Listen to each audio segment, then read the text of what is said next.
Showtime! Go for it, man! Hadouken! Shoryuken! That's great! Hadouken! Shoryuken! Super! Excellent!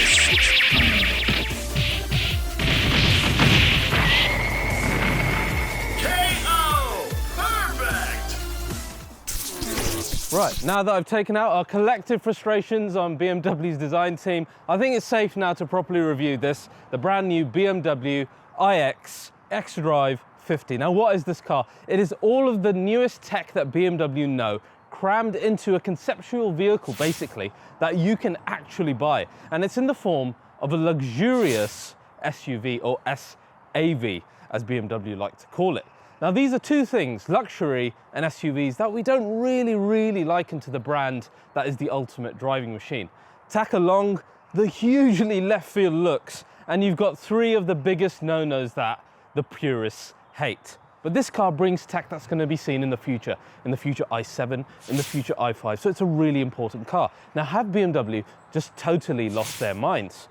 Is the tech so good that perhaps you can ignore the styling? Is Rory Reid really the only person on the entire planet to actually think this is sexy?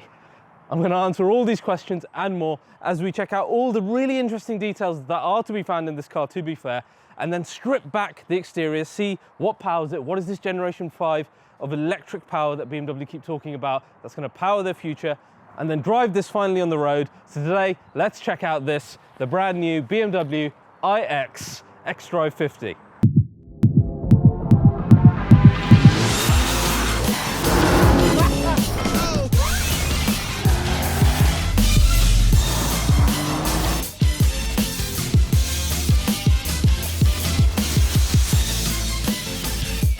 So guys, today's episode of RBI is once again sponsored by NordVPN. It's an app that I cannot do without on any of my devices, and I'll explain why.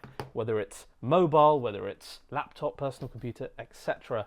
It is something that I absolutely need for either work or pleasure. When it comes to work, it protects your data, keeps you anonymous online, protects your credit card information. For anyone active on social media like me, it makes sure that apps like Instagram still thinks that you're in your home country, so it doesn't restrict the features of those apps. So it really is something that you can't live without for work. When it comes to pleasure, let's say you're using Netflix while you're abroad, it'll make sure you still have your full library accessible to you and it's not restricted because you've visited some other country. So really useful. Returning sponsor, guys, for RBR viewers, use the code RBR, avail this amazing offer, and please support our sponsors.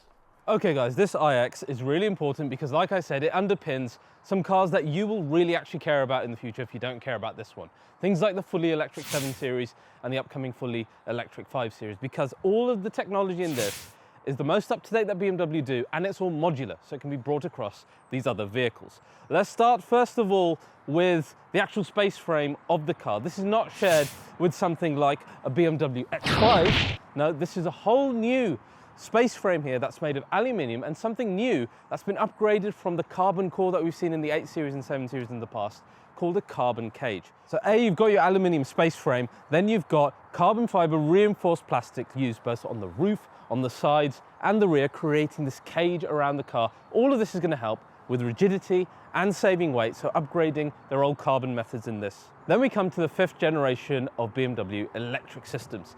Now, before where they had separate units for, say, the transmission and the electric motor, this new 5th generation system, which was previously known as Heat as they were developing it, it houses the transmission, it houses the motor and the power electronics all in one compact unit. And it's the type of unit that will A, save space, B, it can go in a place where, say, a combustion engine used to be, so highly modular as well, and it's going to increase power output and density. Then in the past, you've heard me talk about permanently synchronous electric motors in other cars like the Taycan and all of Mercedes' EV cars. This car doesn't have that. It doesn't use rare earth metals and it doesn't need magnets. Instead, the iX uses electrically excited motors, which sound exactly like what it is. They get excited by electricity, and BMW say that again, the power output and the power density is higher because of this method. And this actually makes this car quite unique versus all the other EVs that I've tried recently, which is nice to see. Our xDrive50 here has 2 motors, one on the front, one on the rear, and then that all runs to, again, a single-speed transmission which sits within that clever unit. Of course, all of that goes to a large battery at the bottom, the size of which depends on your model. On our 50 today, we've got a 105 kilowatt battery, and then all of that runs to the electric all-wheel drive system, which again, fully variable power delivery depending on how you're driving. So the best type of all-wheel drive system in this. The rest is fairly standard fare. You've got the double wishbone front, 5-link rear suspension. You've got the optional adaptive suspension, which comes with air suspension on your front and rear axles, which is of course adaptive per wheel and has dampeners with valves that again can regulate again per wheel, making it either really comfortable or really dynamic depending on what you need. And then finally, 4-wheel steering as standard again on R50, making this really useful for a car that's almost 5 meters in length. And then finally, the integrated braking system, or IB, as we first saw in the BMW M3, combining a load of braking systems into one unit to A, help brake pedal feel, and B, help with braking power itself. So that is the basis of the iX. Now let's talk about the performance of the different models. The first one that you can get is the iX xDrive50. This comes with a 70 kilowatt battery with a quoted 264 miles. You can probably knock about 50 off that in real world. And then we've got horsepower of 326 bhp. So not bad, a pretty nice daily combo there. Then you have the car that we have today, which is of course the xDrive50. This is even more powerful. We've got, first of all, quoted miles around about 380. We can see from our dash here with 95%, we're looking at more 305 miles, which is still pretty decent. It's got 523 brake horsepower, so much more powerful, increased torque of over 760 Newton meters and a quicker 0 to 60 of 4.5 seconds. It also charges quicker than the 40 that charges at 150 kilowatt. This can go all the way up to 200. But there is a model that's going to sit above this. It's going to be the first time that M and SUVs and I all match into one car, and that's going to be the M60. This is going to have 619 brake horsepower and a 0 to 60 of 3.8 seconds, though looking pretty similar to the car that we have today. Then of course we have to come to design. BMW says it's a signpost for the future. I would say it's more of a giant lighted billboard for the future. What have they done? Well, it was first previewed with the iNext concept. Online comments pretty much reflected what they did today, so they didn't really take that into account. They knew what they wanted to do, and the production version pretty much mirrors a lot of the big design elements of that car. Let's dive into it a little bit, shall we?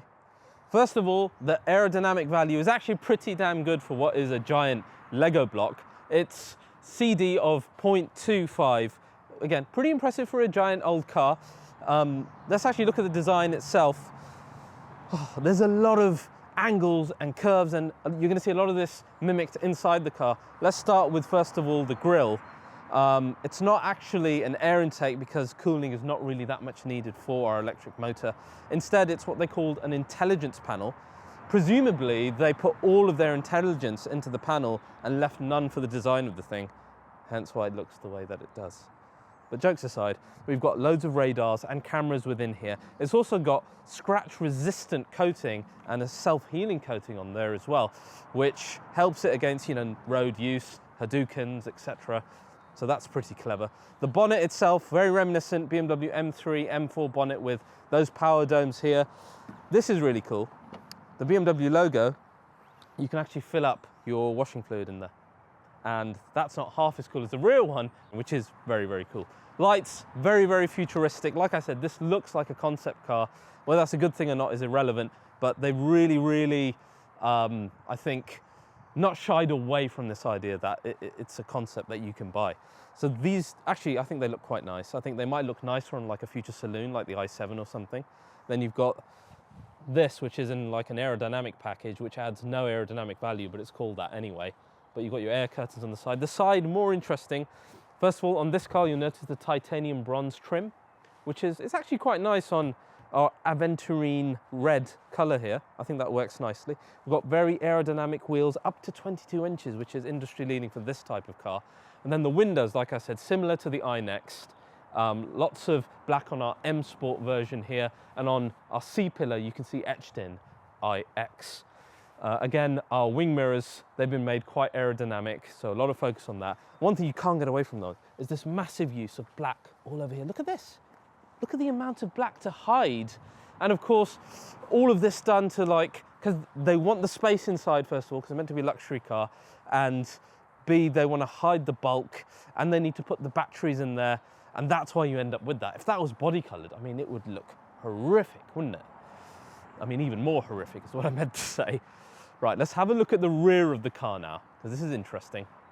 So the rear, interesting, isn't it? Actually, I prefer the rear, like most of you do, to the front. Particularly, I like the 3D lights, which have the typical L graphic in here, which when lit up, looks actually quite nice. You've got more of that titanium bronze trim, which is of course optional on the badge there, which looks good. They've tried to reduce the bulk by, you know, black here, body color there, etc. And then what is interesting though, when you open the tailgate here, and I found this really cool, is they've left lights here. So if you're doing stuff and to remain safe, your lights actually function within here and here, both for indicator and for your brakes, leaving that actually quite safe. The boots, not too bad, but that element, you know, I really like that. That was quite cool. And it's good thinking on their part. And I think these lights can do, again, quite well in a saloon type car later on. Do I think that the looks are fatal for this car?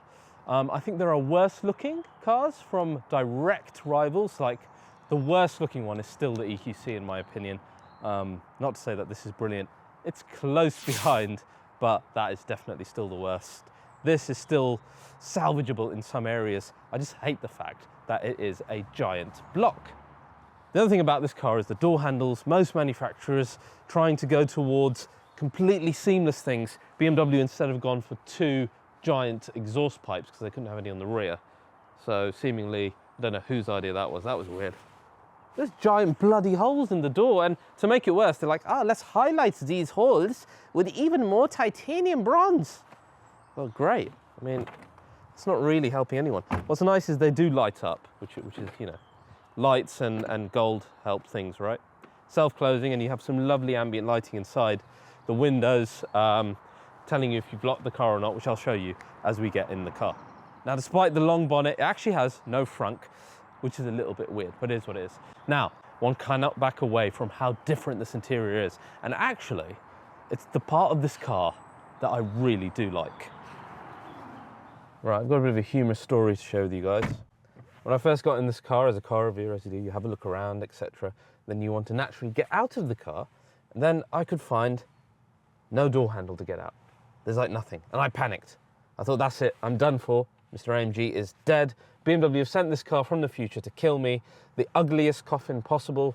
Now the design of the car on the outside makes sense. This was a huge practical joke, and I'm done for. That's it, I'm finished, it's over. Where's the bloody door handle? It's not there, it doesn't exist. It literally took me a few minutes to realise then that there was actually a door button here, which opens the door. I've never been so relieved in my life. True story anyway, jokes aside, this is actually A, a stunning interior, okay? And B, it's got a fantastic operating system in here. And all of this is what BMW is going to be using going forward. So I'm super happy about this. Whereas the exterior, personally, on a personal level, don't really like it at all. The interior makes up for so much of it, as does the technology. There's just a few little simple things that I complain about in every modern car review, particularly with EVs, that BMW have just done right. And I want to talk about those two things that I love straight away. First of all, unlike most EVs, this car actually has a startup sound and a car turning off sound. How many times have you guys heard me talk about this? Because I think it's so important, A, for safety, and B, for just emotion, because it's nice to know, you know, when your car is on and when you're turning it off. I hate that in my Taycan, and I think the only other ones to really do that properly at the moment that I've tested is Mercedes now in their newer cars. So that's really well done. Well done, BMW, that's fantastic. I don't know what the car sounds like yet, driving it, because I haven't driven it yet. So we're going to discover that together. Let's see what the electric sound of BMW iX is like. The second thing that I absolutely love, yes, we have a massive touchscreen here, which has actually got a really good system that's really easy to use if you're familiar with BMW ones. But I don't need to do this crap because they've retained the crystal iDrive, or whatever you want to call it here, to use instead. This is such an important thing. BMW, well done, okay? Because this is safer. If I'm driving, I can do this instead of mucking around here like a complete nonce, which is really unsafe. They've left this here for you to use. oddly, they've removed buttons everywhere else, okay? Yes, you have some within our middle section here, which I'll get onto in a minute, but simple things like seat heating, etc., have been removed from our door card here, so it's very minimalistic. And for example, for seat heating, you have to go into the climate menu, and then there's a whole swathe of options here, and the first look at that is very confusing. But again, it's quite intuitive. I mean, you can find what you want, but it'd just be easier to have buttons, right? Similarly, climate control, it's always there. It's always the 0 kind of menu. It never disappears, regardless of which menu you're in. And it's actually got a nice little animation there. Quite like that. Looks quite like the M logo, that, doesn't it? But let's take this back a step again. General structure of the interior, first of all. They've really made use of the whole Lego brick size, okay? So what you're losing on the outside, you gain massively on the inside. First of all, this whole area here, completely open. Of course, you don't need, you know, the central drive tunnel as you would in a combustion car. So they made full use of that. So I don't know what you would put there, but you know, you can kick the car if you get really angry, I suppose.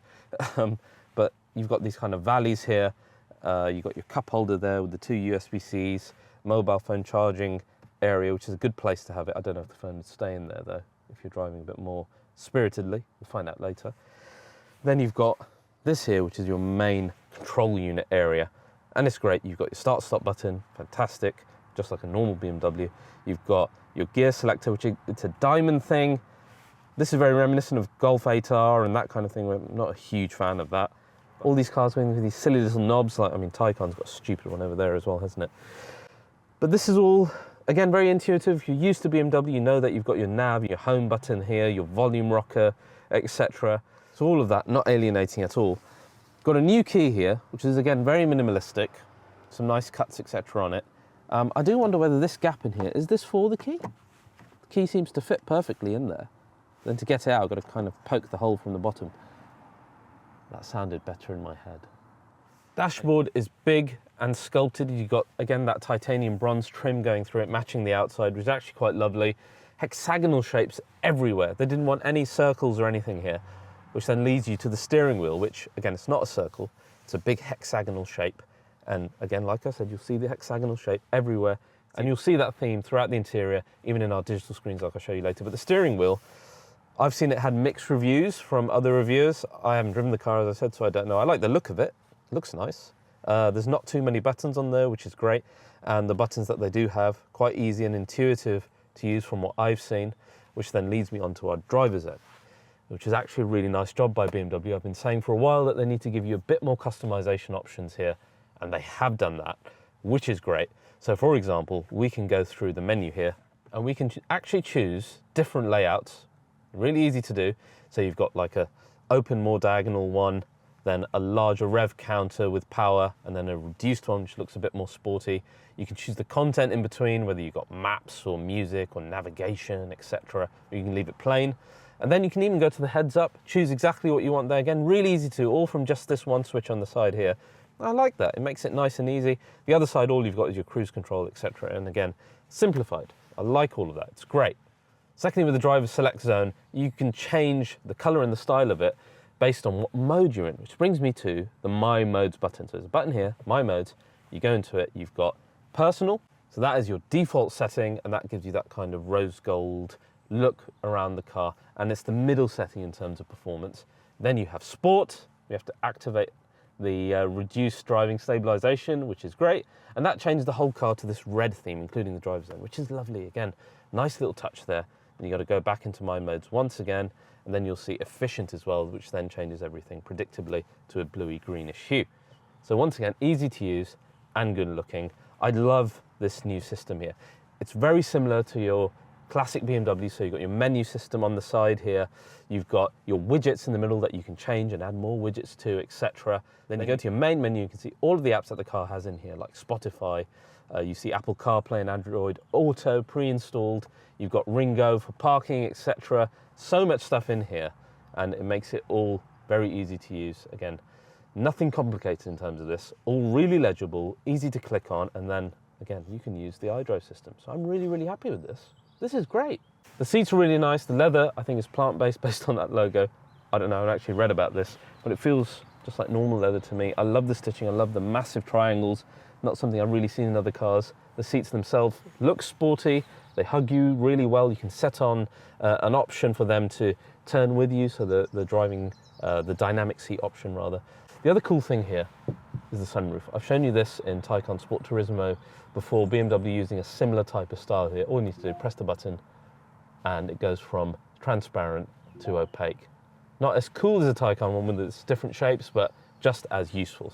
Again, in the back, really spacious. The floor is nice and low. You're not like got your knees up because of the batteries or anything, so it's comfortable. The seats are nice and comfortable. You've got loads of headroom, tons and tons of headroom. I'm 5'10", I've got loads of headroom here. Loads of knee space as well. USB-C charging ports directly in front of you, 2 in each seat, which is great. Really useful. It's not going to look great when you've got wires hanging out of it, but the fact that you've got so many and right in front of you, this is what you need. You've got your climate control in the middle here, your lighting at the top. In terms of the boot, still not massively spacious boot, despite the fact this is a giant Lego block. When are we going to get that EV that actually gives us big boot space in a massive car? It must be really frustrating for people who are looking for that. It's still a decent amount of space, don't get me wrong. It's just not the amount of space that you're likening to a car of this size. So this interior looks great. It's a great signal for the future, you know, for the future i7, the future i5, etc., which will no doubt use similar ideas, similar tech, the same system, etc. And I really like all of it, I have to be honest with you. As negative as I've been about the exterior, the interior I think is really quite fabulous. And there's just some things that they've done really right compared to all the rest of the world. Now we know the car's on. Let's actually go out. Let's see what this is like, because of course this is a BMW, ultimate driving machine. It's got to drive well, and particularly for this car, it's got to be luxurious. Let's see how good the iX is on the road. So, BMW iX.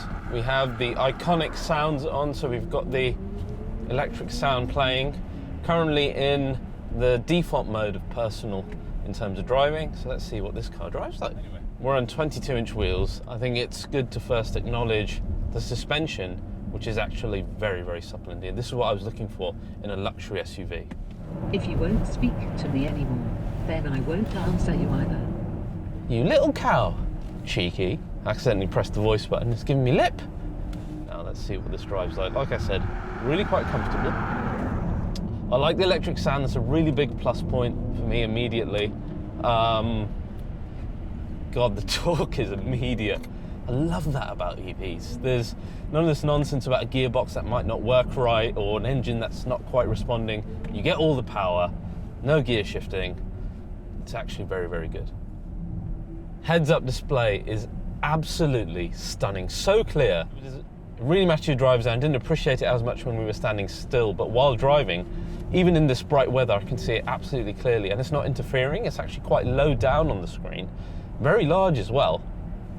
This is a very good heads-up display. I really like this. Now, starting to pick up pace as I'm getting more used to this car. You know what? It doesn't handle the way it looks. By no means like an X5 or anything, but you know, even in this normal mode, this is a pretty impressive drive. The brakes are fantastic, the IB braking system. They really lauded it in the press release, and you know what, they're absolutely right. The feel is very natural. Stopping power is great. I like the pedal feel. You know. I'll come back to comfort. Let's put on my modes and go into sport. And you suddenly hear, oh, that's cool. It's got a deeper tune now. That sounds really cool. Listen to that. That's awesome. And you know what? This is so important. Too few manufacturers think about how important emotions are in a performance car. This is a very powerful car, and having sport mode sound different to your normal mode is crucial. Regular viewers of the channel know that I drive a Cross Turismo Taycan as my daily car, and the fact that that doesn't have a different sound in sport mode versus just your normal mode or range mode, you know, it's a point against that car.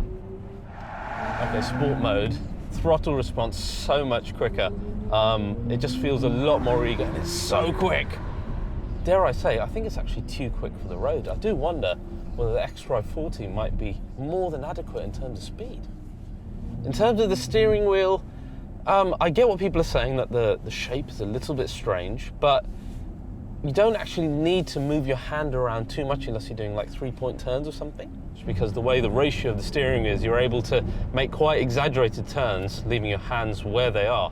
No, I actually quite like the steering wheel. I think it's all right. The speed, like I said, xDrive50 is so fast. How quick is that M60 going to be? I don't think it's really needed, I'll be honest with you. This feels plenty fast, sounds brilliant, I really like this. Steering, let's talk about the handling a little bit. It's not massively communicative. It kind of steers the way that the car looks. It's not terrible by any means, but you know, it's not going to set any benchmarks in terms of feedback. You do get into a flow and you kind of understand how to make the car point where you want it to go. All of that torque helping you move direction very quickly, and then your lack of body roll, which is actually very impressive in sport mode. You get a little bit, but enough to kind of give you feedback, but it's not wallowing around everywhere, which is great. Honestly, it does handle a lot better than I thought it would based on the looks. Shouldn't be any surprise, you've got low center of gravity. BMW know their dynamics as well. Steering is pretty decent. You've got your four-wheel steering as well, which makes the car feel, you know, shorter in tighter corners as well. All of that helping. Of course, then you talk about the range you get, over 300 on a full charge. Makes me feel silly in my Taycan again. So all of that, very good. Like I said, it's not going to be setting any benchmarks, but it's a fun car to drive fast. You've got really good range.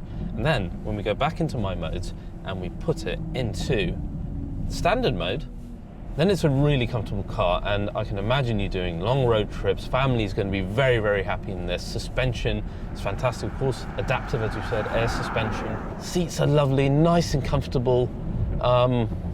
This is a really good daily. I'm so conflicted here because I just don't like the way it looks outside. I'm having deja vu of my review of the EQS here, which again, similar, so good to drive. Looks so great on the inside, such great tech, but outside, it's just a soap bar. This is a Lego brick. We've got the Lego brick and the soap bar, two of the best technology you'll find in EVs, but they both look crap. All of this is going to be super interesting when we get a car that we actually like the look of, and you've got this entire setup going on. Maybe that car is the i7, maybe it's the i5, I don't know. Either way, it's such a good basis because the car is genuinely a joy to drive, unless you're talking peak performance where something like the M3 xDrive is amazing. This is the type of car you want as a daily. With our ridiculous fuel prices these days, having an EV that can do over 300 miles, do it in comfort, and then give you, you know, the speed when you want it, and all the tech while remaining safe, this is great.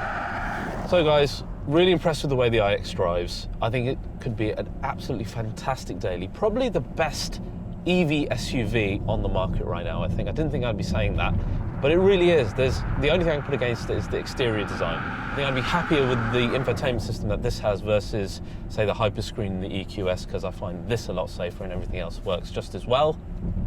It's nice and comfortable when you want it to be. It's got great range, considering the size of the car and how much space you have inside. And the drivability is great. It's genuinely really fun to drive, particularly in sport mode, and it sounds great. It's got that electric sound. So I'm quite sold, guys. Didn't think I would be. It's a good car. So guys, that's the full review of the BMW iX. Excited to try the future iCars. I hope they look a little better on the outside. If you've enjoyed this episode, please do like and most of all subscribe to RBR. And I'll see you guys next time.